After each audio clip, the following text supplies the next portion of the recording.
We will now calculate tax using Excel. It's done on a yearly basis, and I will show you where to get this information from.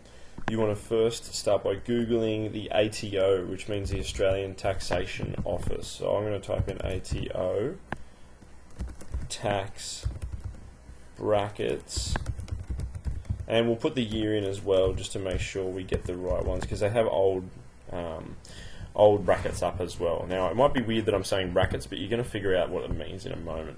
So I'm actually going to use this one. So you can see this is ato.gov.au. It's a government department, so it's a very reliable website.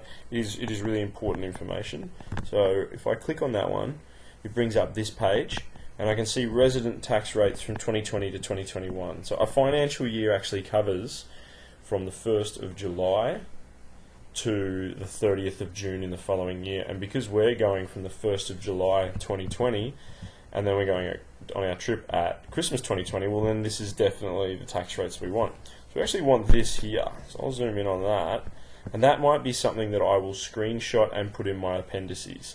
Now you can do that yourself, that's in another video. I'm just going to use this information here. Now this is all really important stuff, and we're going to come back to it. Now I'm going to go to my Excel spreadsheet here. So I've already done my tax, but I'm going to delete all that and show you how to do it again.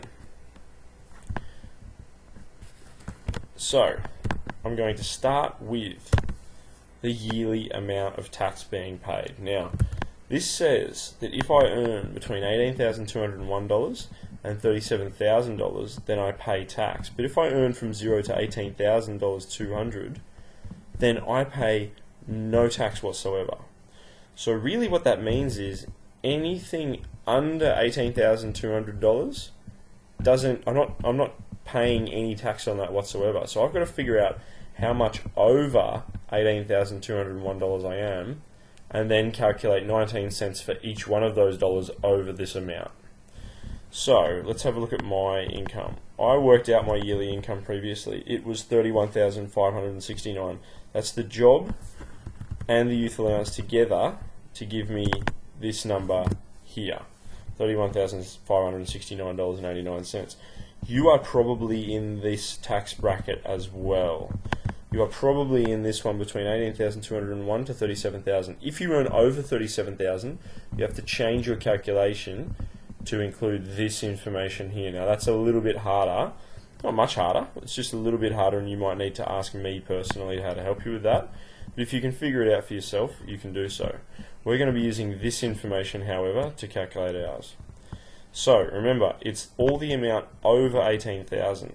So the tax that I pay to the government will come out of the amount that I earned. So we're going to figure out how much of my money is over $18,000 first. So I'm going to take this amount and I'm going to subtract $18,200, and it would give me a number like this. So $13,369.89. That's the amount of money on which I'm going to calculate my tax that I'm paying. So I'm going to use that amount and I'm going to multiply that. So remember, it said for every dollar over $18,200, I have to pay 19 cents, or 0.19 of a dollar. So 19 cents is less than a dollar. So I've got to pay 0.19 of a dollar for every dollar over 18,200. How many dollars over 18,200 am I? I'm $13,000 over. So I'm going to take that and multiply it by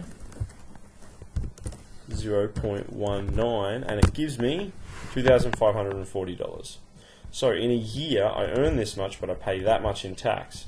So what would I have after tax? I would have this number minus this number, which makes that number.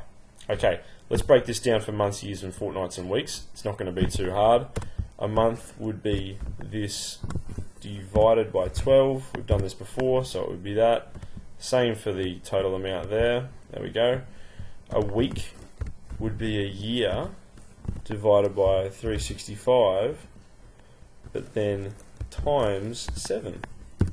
So it would give me that amount, and you might notice that this automatically filled in when I did that because the formulas were already there from my previous time. And fortnights would be this, but doubled, and it would be the same for the one underneath.